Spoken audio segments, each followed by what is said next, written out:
আমরা দেখি যখন বলা হয় আল্লাহর জমিনে আল্লাহর দিন কায়েম করতে হবে, আল্লাহর জমিনে আল্লাহর কোরআনের শাসন কায়েম করতে হবে, মানুষের বানানো কোনো আদর্শ প্রতিষ্ঠার জন্য সংগ্রাম করা যাবে না, এই কথা শোনার পরে আমার সমাজের অনেক নামাজি রোজাদার হাজী সাহেব পর্যন্ত দিন কায়েমের এই দাবিকে মৌলবাদী, জঙ্গিবাদী, রাজাকার, ধর্ম ব্যবসা বলে গালি দেয়।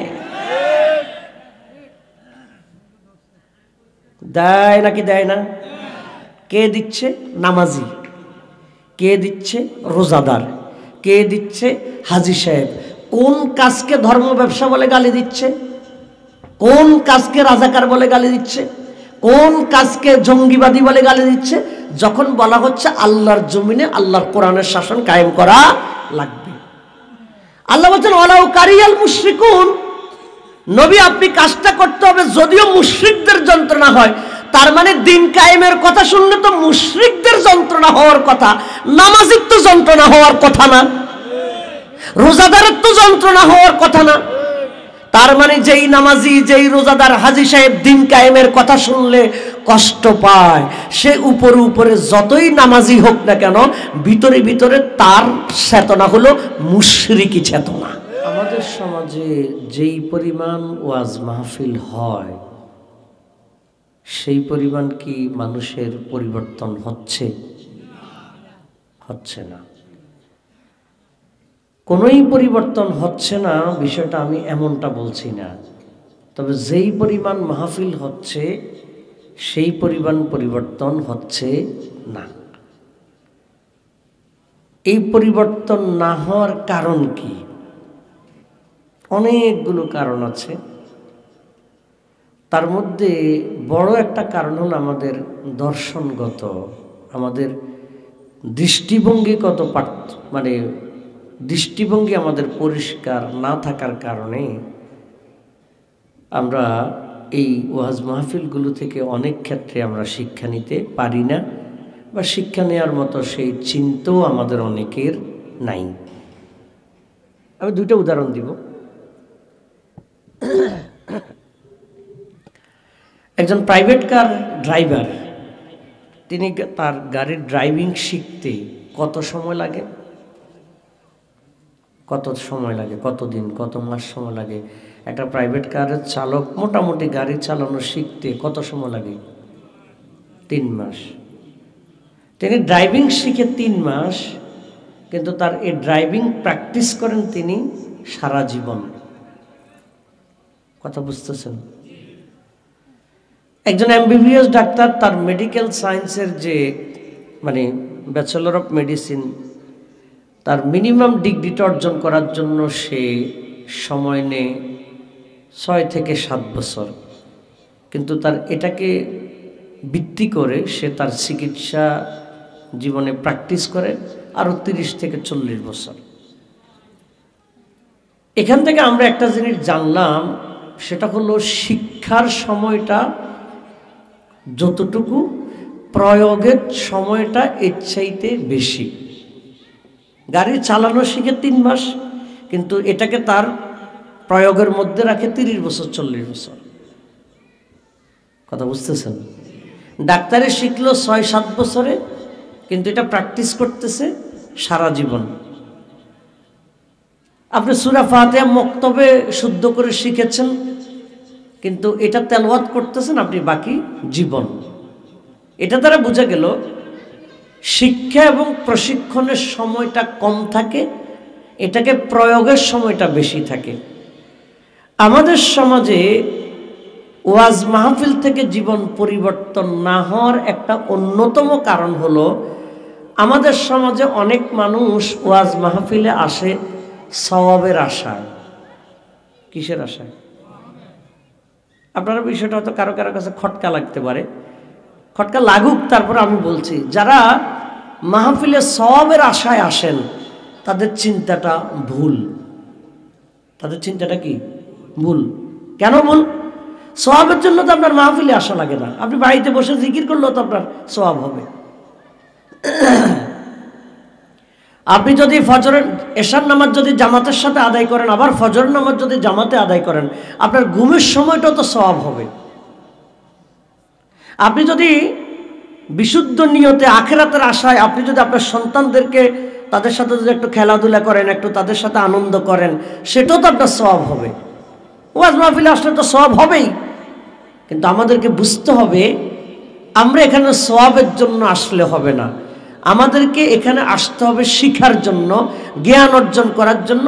আর জ্ঞান অর্জন করতে গেলে অটোমেটিক সওয়াব হবে। সুবহানাল্লাহ। তারপরে আমরা জ্ঞান অর্জন করব 1.5 থেকে 2 ঘন্টা, আর আমরা এটা আমাদের জীবনে এক্সিকিউশন করব, ইমপ্লিমেন্ট করব, বাস্তবায়ন করব সারা জীবন। শিখবো 1.5 ঘন্টা 2 ঘন্টা, কাজে লাগাবো সারা জীবন। রাজি আছি আমরা ইনশাআল্লাহ? এই চিন্তা যদি আমরা করি আমাদের জীবনে কিছুটা পরিবর্তন আসতে পারে। দ্বিতীয় উদাহরণটা দিয়ে আমি আমার মূল কথায় যাব। দ্বিতীয় উদাহরণ হলো, আপনাদের হাইওয়ে কোন দিকে? ঢাকা চট্টগ্রামের হাইওয়ে এখান থেকে কোন দিকে? উত্তরের দিকে। এখান থেকে কত কিলো হবে হাইওয়ে? 7-8 কিলো? আচ্ছা 10 কিলো। কিলোটা বিষয় না। এই যে ঢাকা চট্টগ্রামের যে হাইওয়ে এটা বানানো হলো, রাস্তাটা যেই পরিমাণ সোজা, এই সোজা রাস্তার মধ্যে যখন এটার প্রজেক্টটা হাতে নিয়েছিল, নকশা করেছিল, তখন কি এই সোজা রাস্তার মাঝখানে মাঝখানে বিভিন্ন 2 তলা 3 তলা 4 তলা বিল্ডিং ছিল না? ছিল কিনা? এই রাস্তার নকশা যেই দিক দিয়ে টেনেছে সেই নকশা বরাবর অনেক জায়গা খাল ছিল না? ছিল কিনা? অনেক জায়গা বিভিন্ন ধরনের বাজার স্থাপনা এগুলো ছিল না? তাহলে যারা প্রজেক্টটা বাস্তবায়ন করলেন তাদের উচিত ছিল 3 তলা 4 তলা বিল্ডিংকে জায়গা মতো রেখে রাস্তাকে কখনো ডান দিকে বাঁকা করা হবে, কখনো বাম দিকে বাঁকা করা হবে, বিল্ডিং এর জায়গায় বিল্ডিং থাকতে হবে। তাদের দায়িত্বটা কি এমন ছিল? কথা বলেন। তাদের দায়িত্ব কি? রাস্তাকে সোজা করা। তো বিল্ডিং থাকলে বিল্ডিং বানতে হবে, বিল্ডিংওয়ালাকে ক্ষতিপূরণ দিবে, কিন্তু রাস্তা সোজা করে বিল্ডিং বানতে হবে। কিন্তু কেউ যদি বলে যে আমার বিল্ডিং এর জায়গায় বিল্ডিং ঠিক থাকবে, প্রয়োজনে রাস্তা কখনো ডানে নেওয়া হবে, কখনো বামে নেওয়া হবে, বিল্ডিং ঠিক রাখতে হবে, এটা কি কখনো হাইওয়ে রাস্তা হবে? কেন আমি এই উদাহরণটা বললাম? আল্লাহ তাআলার কাছে প্রতিদিন আমরা বলি ইহদিনাস সিরাতাল মুস্তাকিম, আল্লাহ আপনার কাছে আমরা সরল সঠিক সোজা রাস্তা চাই, প্রতিদিন আমরা বলি। কিন্তু এই সোজা রাস্তার মাঝখানে আমাদের বিভিন্ন ব্যক্তিগত অপরাধমূলক কাজ বাধা হয়ে দাঁড়ায়।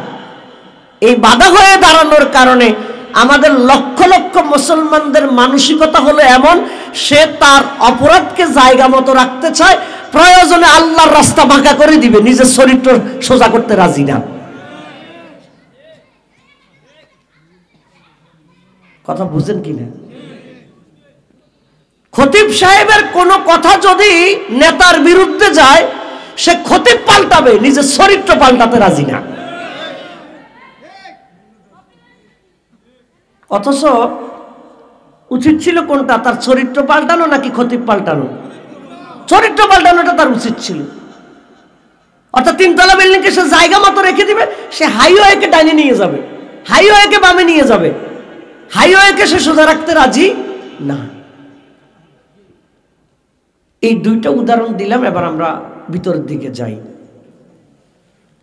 আল্লাহ রাব্বুল আলামিন পবিত্র কোরআনের 4 নম্বর সূরা নিসা 60 নম্বর আয়াতে বলেন, আলাম তারা, হে নবী আপনি কি দেখেননি? হে নবী আপনি কি দেখেননি? ইলাল্লাযিনা, তাদের দিকে যারা, ইয়াজউমুনা, দাবি করে। হে নবী আপনি কি তাদেরকে দেখেননি যারা দাবি করে, আন্নাহুম আমানু বিমা উনজিলা ইলাইকা, নিশ্চয়ই তারা ঈমান এনেছে আপনার উপর নাজিল হওয়া কিতাব কোরআনের প্রতি ঈমান এনেছে, এমন যারা দাবি করে। হে নবী আপনি কি সেই সকল লোকদেরকে দেখেননি? কে বলছেন? কাকে বলছেন? নবী সাল্লাল্লাহু আলাইহি ওয়াসাল্লামকে। আপনি কি তাদেরকে দেখেননি যারা এমনটা দাবি করে যে তারা আপনার প্রতি নাজিল হওয়া কিতাবের প্রতি ঈমান এনেছে? ওয়ামা উনজিলা মিন ক্বাবলিক, এবং তারা আরো দাবি করে আপনার আগে তাওরাত, জাবুর, ইনজিল, সহিফা, যেই সকল কিতাব নাজিল হয়েছে এই সকল কিতাবের প্রতিও তারা ঈমান এনেছে, এমনটা তারা দাবি করে। হে নবী, আপনি কি সেই সমস্ত ঈমানের দাবিদারদেরকে দেখেননি? কে প্রশ্ন করছেন? যারা কোরআনের প্রতি ঈমান এনেছে, তাওরাত, জাবুর, ইনজিলের প্রতি ঈমান এনেছে, এমনটা দাবি করছে। ইউরিদুনা আন ইয়াতাহাকামু ইলা তাগুত, অথচ তারা বিচার ফায়সালার জন্য যায়, আইন শাসন মানার জন্য যায় তাগুতের কাছে। কার কাছে? অথচ দাবি করছে কোরআনের প্রতি ঈমান আনছে, দাবি করলো তাওরাতের প্রতি ঈমান আনছে, অথচ বিচারের জন্য যায় কার কাছে? তাগুতের কাছে। আল্লাহ তাআলা বলেন ওয়াকাদ উমিরু আন ইয়াকফুরু বিহি, আর তাদেরকে আদেশ করা হয়েছে তারা যেন তাগুতকে অস্বীকার করে। তাগুতকে কি করে? এটা তাদেরকে আদেশ করা হয়েছে। আদেশটা কি করেছেন? আল্লাহ তাআলা। ওয়া ইউরিদু শাইতানু আন ইউযিল্লাহুম দালালাম বাঈদা, আর শয়তান এই সমস্ত লোকদেরকে গোমরাহিতে বহুদূর নিয়ে যেতে চায়। বলেন নাউজুবিল্লাহ। আমি আয়াতের শাব্দিক অর্থটা বললাম, এবার আমরা একটু এক লাইনে আয়াতের অর্থটা শুনি। হে নবী, আপনি কি তাদেরকে দেখেননি যারা দাবি করে ঈমান এনেছে কোরআনের প্রতি, তারা দাবি করে ঈমান এনেছে তাওরাত, জাবুর, ইনজিল, সহিফার প্রতি, অথচ তারা বিচার ফায়সালার জন্য যায় তাগুতের কাছে। আর আল্লাহ তাআলা তাগুত অস্বীকার করতে আদেশ করেছেন। নিশ্চয়ই শয়তান তাদেরকে বড় ধরনের বড় দূরের গোমরাহিতে নিয়ে যেতে চায়। আমরা কি গোমরাহিতে পড়তে চাই? আমরা কি শয়তানের খপ্পরে পড়তে চাই? আজকে আমি এই আয়াত নিয়ে কিছু কথা বলবো ইনশাআল্লাহ। খেয়াল করুন, হে নবী, আপনি কি তাদেরকে দেখেননি যারা ঈমানের দাবি করে? ঈমানের কি করে? দাবি। আমার হাতে একটা কলম আছে, আমি এই কলমটার ব্যাপারে একই রকম দুইটা প্রশ্ন করে দুই রকম উত্তর বলবো। আপনারা একটু মনোযোগ দিবেন। প্রশ্নের ধরন একই হবে, উত্তর হবে ভিন্ন। ধরেন আমি জিজ্ঞেস করলাম এই কলমটা কার, আমি উত্তর দিলাম, বা আমাকে কে একজন জিজ্ঞেস করলো এই কলমটা কার, আমি উত্তর দিলাম কলমটা আব্দুল্লাহর। কলমটা কার? আব্দুল্লাহর। প্রশ্ন এক। আবার একই প্রশ্ন, কলমটা কার? আমাকে উত্তর দেয়া হলো আব্দুল্লাহ দাবি করে কলমটা নাকি তার। খেয়াল করছেন? একটা উত্তর কলমটা কার? কলমটা আব্দুল্লাহ। দ্বিতীয় উত্তর কলমটা কার? আব্দুল্লাহ দাবি করে কলমটা নাকি তার। দুই উত্তর কি একই রকম নাকি ভিন্নতা আছে?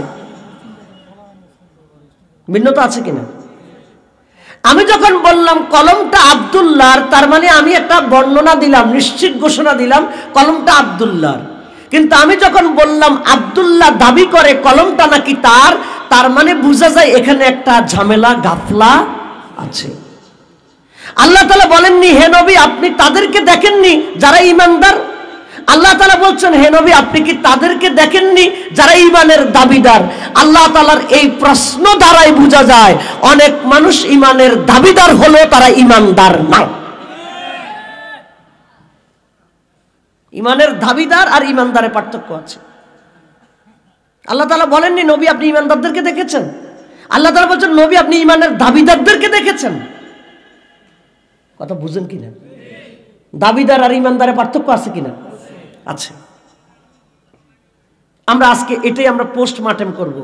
আমরা এটা একটু যোগ বিয়োগ ক্যালকুলেশন করব, মেজারমেন্ট করব, আসলে আমরা কোন পজিশনে আছি, আমরা কি ঈমানদার নাকি ঈমানের দাবিদার। আজকে আমরা এটা একটু মাপার জন্য চেষ্টা করব। আল্লাহ রাব্বুল আলামিন পবিত্র কোরআনের 12 নম্বর সূরা ইউসুফের 106 নম্বর আয়াতে বলেন ওয়া মা ইউমিনু আকসারুহুম বিল্লাহি ইল্লা ওয়া হুম মুশরিকুন। আল্লাহ তাআলা বলেন অধিকাংশ মানুষ ঈমানদার দাবি করার পরও মুশরিক। বলেন নাউযুবিল্লাহ। অধিকাংশ মানুষ ঈমানদার দাবি করার পরও, কম সংখ্যক নাকি বেশি সংখ্যক? ফতোয়াটা কার? আল্লাহ তাআলার। আমার কথা বুঝতে কি আপনাদের কোনো কষ্ট হচ্ছে? ধরেন এখন ভোটার আইডি কার্ডের রেজিস্ট্রেশন চলছে, সরকারিভাবে বলা হলো, জাস্ট বোঝানোর জন্য বলছি, সরকারিভাবে বলা হলো যারা যারা নতুন এনআইডির জন্য রেজিস্ট্রেশন করতে চায় তারা যাতে 31 জানুয়ারির মধ্যে অনলাইনে তাদের অ্যাপ্লিকেশন সাবমিট করে, এটা ঘোষণা দেওয়া হলো। 31 তারিখ রাতের 12টায় সরকারের পক্ষ থেকে ওয়েবসাইটের মাধ্যমে বিবৃতি দেওয়া হলো যে আপনাদের 1 লক্ষের মতো আবেদন পড়েছে। যারা আবেদন করেছেন আমরা আপনাদেরকে অভিনন্দন জানাচ্ছি, আপনাদের প্রতি কৃতজ্ঞতা প্রকাশ করছি। তবে আমাদের সফটওয়্যার বলছে এই 1 লক্ষ আবেদনের মধ্যে 20,000 আবেদন ভুল। কত হাজার আবেদন ভুল? 20,000 আবেদন ভুল। যাদের আবেদন ভুল আপনারা সফটওয়্যারে গিয়ে আবার ওয়েবসাইটে গিয়ে আপনারা এটাকে আবার চেক করবেন, করে আপনাদের জন্য আরো 10 দিন সময় দেওয়া হলো। 10 দিনের মধ্যে আপনারা আবার রিসাবমিট করবেন, পুনরায় সাবমিট করবেন। মোট আবেদন পড়লো কত? 1 লাখ। কত? কর্তৃপক্ষ কত আবেদনকে ভুল ঘোষণা দিয়েছে আপনারা বলেন তো দেখি। এই আবেদন চেক করা লাগবে কত লোকের? 20,000। কত লোকে তাদের আবেদনটা চেক করা লাগবে? কথা বুঝেন নাই, কথা বুঝেন না আপনারা। 20,000 হলে হবে না। কোন 20,000-এর আবেদন ভুল হয়েছে এটা তো তাকে তো এটা জানানো হয়নি। কমন ভাবে ঘোষণা করা হয়েছে 20,000 লোকের আবেদন ভুল হয়েছে। আপনাদের যাদের যাদের আবেদন ভুল হয়েছে তারা ওয়েবসাইটে দেখে পুনরায় সাবমিট করুন। তাহলে আবেদনটা আবার দেখতে হবে কত লোকের? 1 লাখ সবার। কারণ কর্তৃপক্ষ 20,000 লোকের আবেদনকে ভুল বলেছে, 20,000-এর মধ্যে আমি আছি কিনা এটা তো আমি জানি না, আমাকে দেখতে হবে। আমি যদি দেখলাম যে হ্যাঁ আমারটার ব্যাপারে ক্লিয়ারেন্স আছে, আমারটার ব্যাপারে কোনো ধরনের ইয়া নাই, কোনো ধরনের আপত্তি নাই, তাহলে আমি শিওর হলাম। কিন্তু আমাকে তো চেক করতে হবে। আল্লাহ তাআলা বলেন ওমা ইউমিনু আকসারুহুম বিল্লাহি ইল্লা ওয়া হুম মুশরিকুন, অধিকাংশ মানুষ ঈমানদার দাবি করার পরও মুশরিক। আল্লাহ তাআলা যেহেতু বলছেন অধিকাংশ মানুষ ঈমানদার দাবি করার পরও মুশরিক, সুতরাং আপনার আমার ঈমানকে একটু চেক করতে হবে আপনার আমার ঈমানটা জায়গা মতো আছে কিনা, চেক করতে হবে। কথা বুঝতে পারছেন? ঈমানদার এবং ঈমানের দাবিদার। আল্লাহ রাব্বুল আলামিন পবিত্র কোরআনের 9 নম্বর সূরা তাওবা 33 নম্বর আয়াতে বলেন হুয়াল্লাযী আরসালা রাসূলাহু বিল হুদা ওয়া দীনিল হক লিইয়ুযহিরাহু আলাদ দীনি কুল্লিহি ওয়ালাউ কারিহাল মুশরিকুন। আল্লাহ তাআলা বলছেন নবী আমি আপনাকে পৃথিবীতে হেদায়েত এবং সত্য দ্বীন সহকারে পাঠিয়েছি। লিইয়ুযহিরাহু আলাদ দীনি কুল্লিহি, আপনার কাজ হলো জমিনে দ্বীনকে প্রতিষ্ঠা করার জন্য, দ্বীনকে বিজয়ী করার জন্য আপনি কাজ করবেন। ওয়ালাউ কারিহাল মুশরিকুন, ওয়ালাউ কারিহাল মুশরিকুন, যদিও আপনার এই দ্বীন কায়েমের কাজে মুশরিকদের যন্ত্রণা হয়। কাদের যন্ত্রণা হয়? কে বলেছেন? আল্লাহ তাআলার কথা সত্য নাকি মিথ্যা? অবশ্যই সত্য। আমান আসদাকু মিনাল্লাহি কিলা, আল্লাহর চাইতে বড় সত্যবাদী আর কে আছে? আল্লাহু আকবার। আল্লাহ তাআলা বলছেন নবী আপনার কাজ হলো দ্বীন কায়েমের জন্য কাজ করা, যদিও এটাতে মুশরিকদের যন্ত্রণা হয়। কাদের যন্ত্রণা হয়? মুশরিকদের। কিন্তু আমরা কি দেখি? আমরা দেখি যখন বলা হয় আল্লাহর জমিনে আল্লাহর দ্বীন কায়েম করতে হবে, আল্লাহর জমিনে আল্লাহর কোরআনের শাসন কায়েম করতে হবে, মানুষের বানানো কোনো আদর্শ প্রতিষ্ঠার জন্য সংগ্রাম করা যাবে না, এই কথা শোনার পরে আমার সমাজের অনেক নামাজি রোজাদার হাজী সাহেব পর্যন্ত দ্বীন কায়েমের এই দাবিকে মৌলবাদী, জঙ্গিবাদী, রাজাকার, ধর্ম ব্যবসা বলে গালি দেয়। দেয় নাকি দেয় না? কে দিচ্ছে? নামাজি। কে দিচ্ছে? রোজাদার। কে দিচ্ছে? হাজী সাহেব। কোন কাজকে ধর্ম ব্যবসা বলে গালি দিচ্ছে? কোন কাজকে রাজাকার বলে গালি দিচ্ছে? কোন কাজকে জঙ্গিবাদী বলে গালি দিচ্ছে? যখন বলা হচ্ছে আল্লাহর জমিনে আল্লাহর কোরআনের শাসন কায়েম করা লাগবে। আল্লাহ বলছেন ওয়ালাউ কারিয়াল মুশরিকুন, নবী আপনি কাজটা করতে হবে, যদিও মুশরিকদের যন্ত্রণা হয়, তার মানে দিন কায়েমের কথা শুনলে তো মুশরিকদের যন্ত্রণা হওয়ার কথা, নামাজির তো যন্ত্রণা হওয়ার কথা না, রোজাদারের তো যন্ত্রণা হওয়ার কথা না। তার মানে যেই নামাজি, যেই রোজাদার, হাজী সাহেব দিন কায়েমের কথা শুনলে কষ্ট পায়, সে উপরে উপরে যতই নামাজি হোক না কেন, ভিতরে ভিতরে তার চেতনা হলো মুশরিকি চেতনা, মুশরিকি চেতনা।